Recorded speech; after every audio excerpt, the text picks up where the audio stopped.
Faltan pocos meses para que Domingo Faustino Sarmiento termine su mandato presidencial.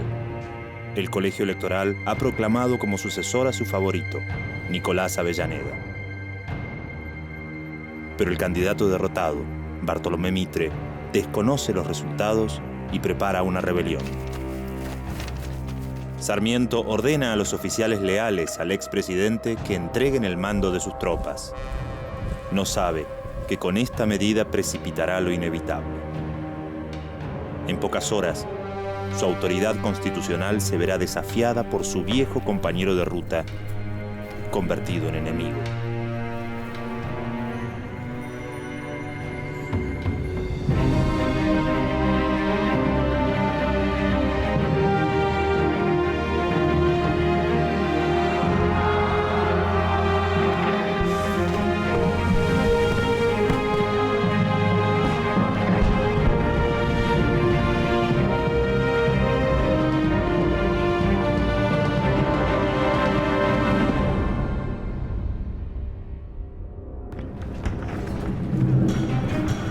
En 1861, después de vencer en la batalla de Pavón, Mitre es elegido presidente.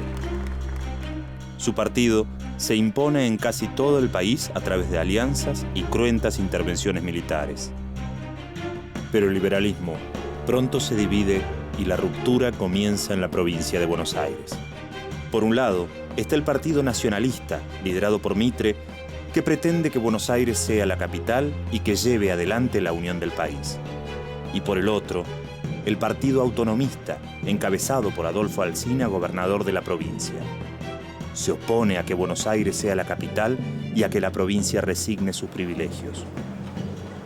Para derrotar al candidato de Mitre, Alsina establece una alianza con sectores del interior que apoyan como candidato a presidente a Domingo Faustino Sarmiento. Sarmiento gana las elecciones. Alsina lo acompaña como vice. Es la primera vez que una alianza de distintas élites provinciales consagra a un presidente. Pero el triunfo también le debe mucho al activo apoyo de los oficiales del ejército, descontentos con Mitre por su desempeño en la guerra contra Paraguay. Mitre va a ser, durante la presidencia de Sarmiento, uno de los importantes líderes de la oposición a Sarmiento en el Congreso. Mitre era un hombre netamente político, netamente negociador político, un hombre moderado, siempre le gustaba moderar. Sarmiento, un personaje muy atractivo, muy complejo, pero era un hombre de pocas pulgas, digamos, y sobre todo de poca voluntad negociadora. Era un hombre que llevaba sus ideas al extremo, ¿no? Y en general, él no fue un hábil político. Para Sarmiento, por razones de cultura y de fuerza material, el país debía ser dirigido por Buenos Aires. Para los otros hombres la dirección del país debía ser producto de un entendimiento entre las distintas fuerzas actuantes. Luego de 5 años de mandato, el debate político pasa por saber quién será su sucesor. Sarmiento elige a Nicolás Avellaneda, ministro de Guerra, y deja a un lado a Adolfo Alsina, su vicepresidente. Mientras el oficialismo decide, todos esperan saber qué camino tomará el expresidente Mitre. Lo que ha pasado durante el gobierno de Sarmiento es que con los viejos federales que ya no son más federales y los viejos liberales que ya no quieren saber nada con Mitre, se está armando una nueva agrupamiento político, constelación política en las provincias. Ese nuevo consenso político que emerge hacia los años 70 se traduce en una formación política, en una red política que suponen acuerdos, no necesariamente escritos, pero en lo que sí van a tener esos acuerdos entre los dirigentes provinciales un objetivo muy concreto, que es incidir en la elección presidencial. Mitre ha negado tener intenciones de volver a la presidencia, pero sus seguidores lanzan su candidatura y en La Nación, el diario que Mitre dirige, también se instala la idea de que será el sucesor de Sarmiento. Son 3 los candidatos a la presidencia, Avellaneda y Alsina por el oficialismo y Mitre por la oposición. Los mitristas están mal, digamos. no han ganado demasiado terreno desde la Guerra del Paraguay, pero sí tienen poder en Buenos Aires. Mitre es muy popular en Buenos Aires, ¿eh? Entonces, Mitre y su gente en la provincia de Buenos Aires plantean una candidatura a presidente de Mitre. Pero antes de las elecciones presidenciales, se realizan las de diputados nacionales. En un clima tenso, la policía de la ciudad de Buenos Aires insta a los partidos a que no haya violencia. Sarmiento creía mucho más en la centralización del poder. Al mismo tiempo pensaba que el Estado, y en eso era más, uno diría en términos modernos, un poco más democrático, él lo que pensaba es que el Estado tenía que intervenir para favorecer algunas cuestiones. Y la educación era para eso, era para favorecer a la sociedad, digamos. El mitrismo gana en las parroquias electorales del centro de Buenos Aires y pierde en los suburbios y en la campaña. También gana en Santiago del Estero. Los alcinistas triunfan en La Rioja y en Catamarca, y el Partido Nacional, que apoya a Avellaneda, gana en todas las demás. Al ver el escaso apoyo que obtiene en el interior, Alsina renuncia a su precandidatura presidencial y decide apoyar a Avellaneda.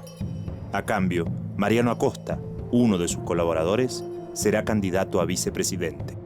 Justamente el nombre de Avellaneda, que tenía una larga trayectoria política, esa candidatura es resultado de un consenso entre esa Liga de Gobernadores y al momento, ¿no es cierto?, de la elección, esa elección, en donde también estaba Mitre como candidato a presidente, Mitre termina impugnando y los mitristas terminan impugnando esa elección y se levantan en armas.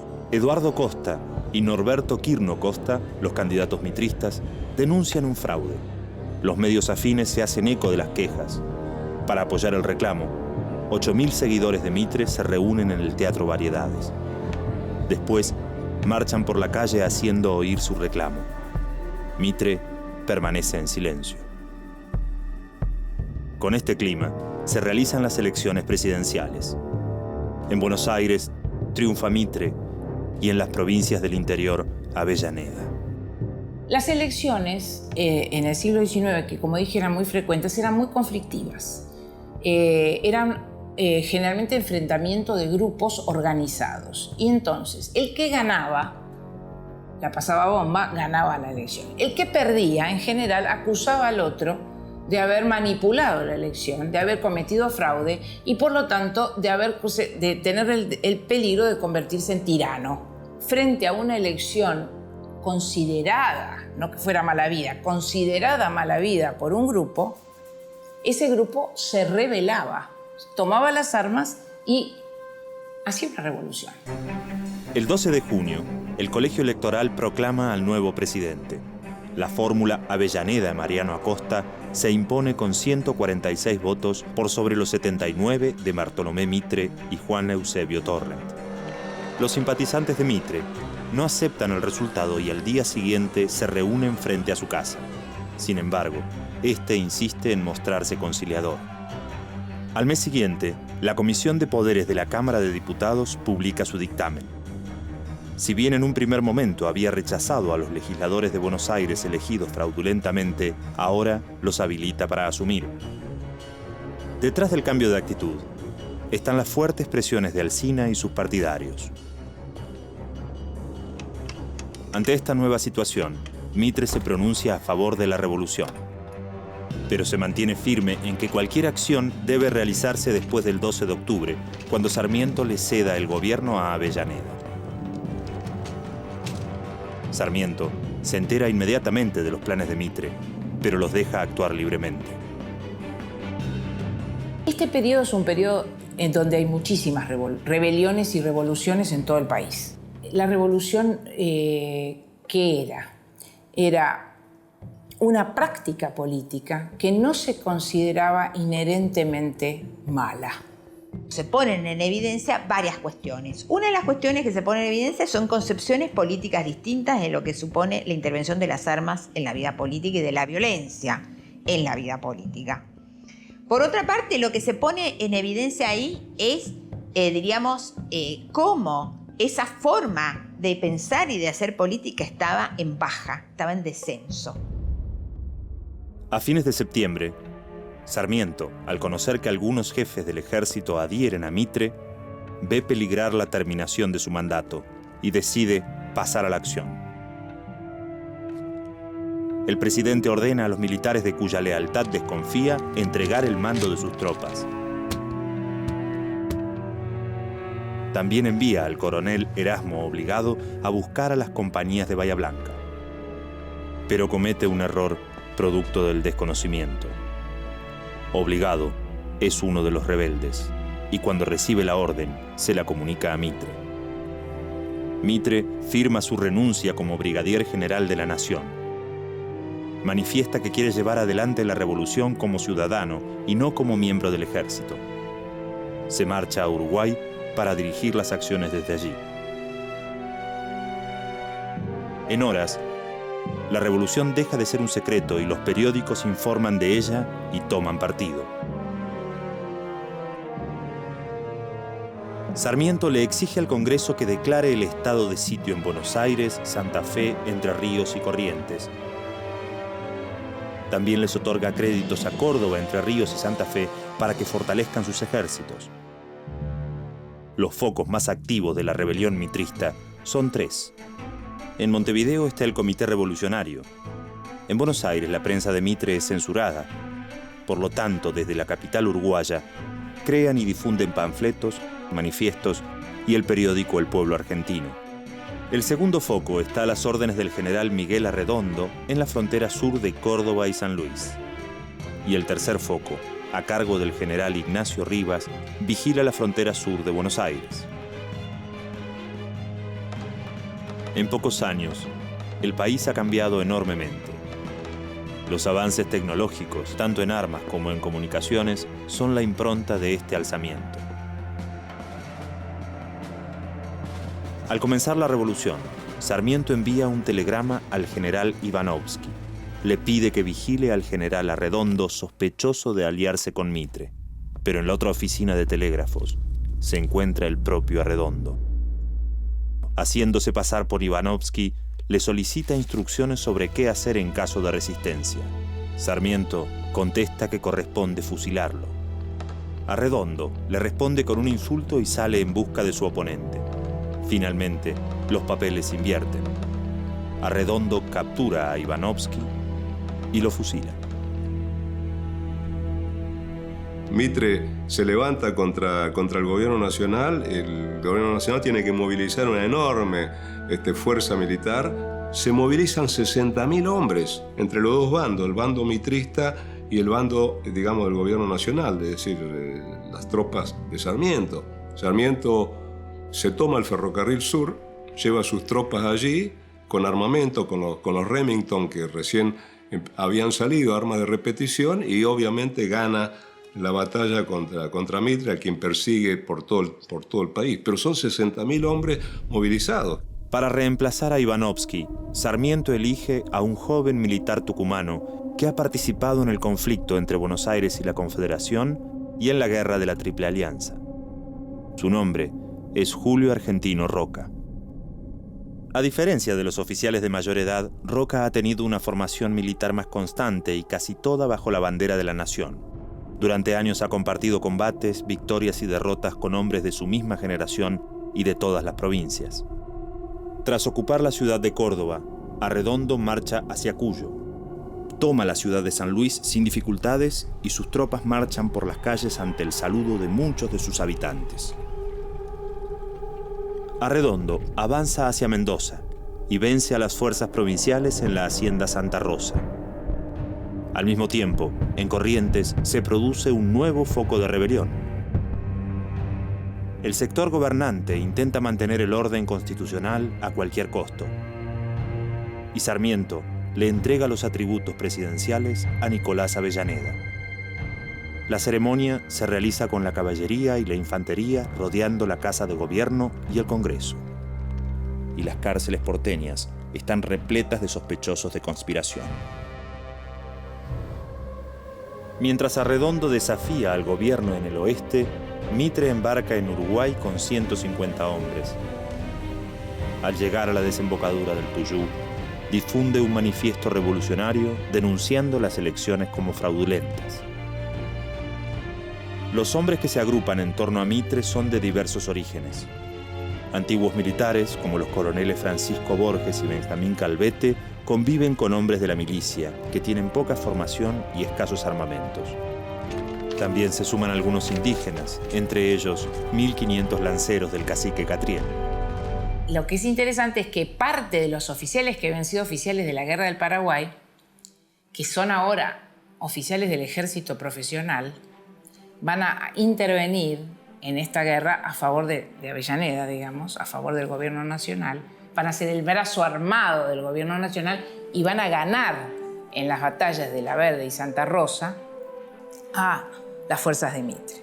La batalla que lleva a cabo Mitre con sus antiguos oficiales que le eran leales y que él responde a esa invitación, es como que va forzado a la revolución, porque Mitre sabe que no tiene muchas chances, pero que va forzado por esos compromisos de antiguos camaradas, es que tiene como aliados en el interior de la provincia de Buenos Aires a los indios, ¿no es cierto?, liderados por Catriel. Y bueno, obedece a una vieja política de alianza con las parcialidades indias que se habían iniciado ya en la época borbónica, por supuesto, pero que durante todo el siglo XIX alimentan, ¿no es cierto?, y que sostienen la frontera, lo que se llama los indios amigos, frente a los indios que no son amigos. A pesar de los triunfos obtenidos por Arredondo, el desarrollo del conflicto no es alentador para los rebeldes. Mitre mantiene unos pocos enfrentamientos con las tropas nacionales, pero sin mayores resultados. Los armamentos esperados no llegan y sus hombres deben hacer frente a los combates con lanzas tacuaras. El ejército de Mitre se parece más al de las montoneras que al ideal moderno y profesional que siempre defendió. En noviembre, la mitad de las fuerzas de Catriel abandonan la lucha. Pero el combate definitivo está por llegar. El coronel José Inocencio Arias marcha al encuentro de las tropas de Mitre. Arias ha perdido un oído en la guerra del Paraguay y tal vez por eso, o porque en su temeridad suele no escuchar las órdenes de retirada, lo apodan el sordo. El 9 de julio se topa con la vanguardia de Mitre y tras derrotarla con facilidad continúa avanzando. Tiene solo 800 hombres, pero confía en su disciplina y en su armamento para enfrentar a los 5.000 rebeldes. Ordena a sus hombres cavar fosas de más de 1 metro de profundidad, protegidas por una empalizada. Mitre, perseguido desde el sur, decide enfrentar a Arias. Se organiza con 2 alas de caballería y en el centro la infantería. 2 veces Mitre le ofrece a Arias la posibilidad de rendirse, y 2 veces el sordo se niega. Mitre ordena el ataque de la infantería al mando del coronel Francisco Borges. Los soldados rebeldes jamás llegan a las trincheras. Los hombres de Arias los aniquilan. Las tropas nacionales diezman a la caballería de Mitre. La batalla de La Verde es una completa derrota militar. Mitre pierde 260 hombres, mientras que Arias solo 40. Más de 1.000 hombres desertan de las tropas rebeldes. Mitre ordena la retirada. Unos días después, se rinde en la zona de Junín. Solo queda un frente de batalla en la zona de Cuyo. Roca debe enfrentarse a Arredondo, de quien ha sido subordinado y amigo. Arredondo planea su defensa ubicándose al margen del río Tunuyán. Roca lo engaña haciéndolo creer que lo atacará por el frente, pero en realidad lo sorprende por la espalda. Los sublevados se rinden y Arredondo es tomado prisionero. Además de las habilidades tácticas de Roca, en este triunfo, como en el de Arias, tienen mucho que ver los nuevos fusiles Remington que utiliza el Ejército Nacional. Roca tiene un protagonismo importantísimo en la Revolución del 74 porque es quien, con grado de coronel, derrota a su superior, José Miguel Arredondo, en la batalla de Santa Rosa, en diciembre de 1874.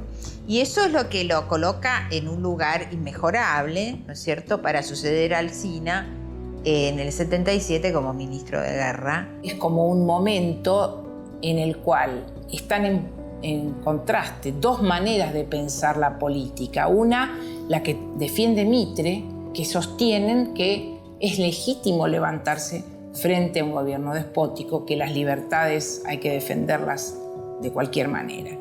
Y una posición más institucionalista, que es la de Avellaneda, que había sido también la de Sarmiento. La segunda visión es la que finalmente va a triunfar, pero son dos visiones que están todo este tiempo en contraposición. No hay una sola idea del Estado. Tras la rendición, Mitre es enviado al Cabildo de Luján, que se convierte en su prisión. En ella se entrega a la escritura de la historia de San Martín. El 18 de diciembre, Nicolás Avellaneda firma un decreto por el que los rebeldes deben ser juzgados según leyes militares. El Consejo de Guerra condena a Mitre, a Rivas y a otros jefes militares a 8 años de destierro. Sin embargo, unos meses después, Avellaneda decide indultar a los procesados y el 6 de junio sanciona una ley de amnistía. También reorganiza su gabinete y busca frenar a Alsina, enemigo del mitrismo.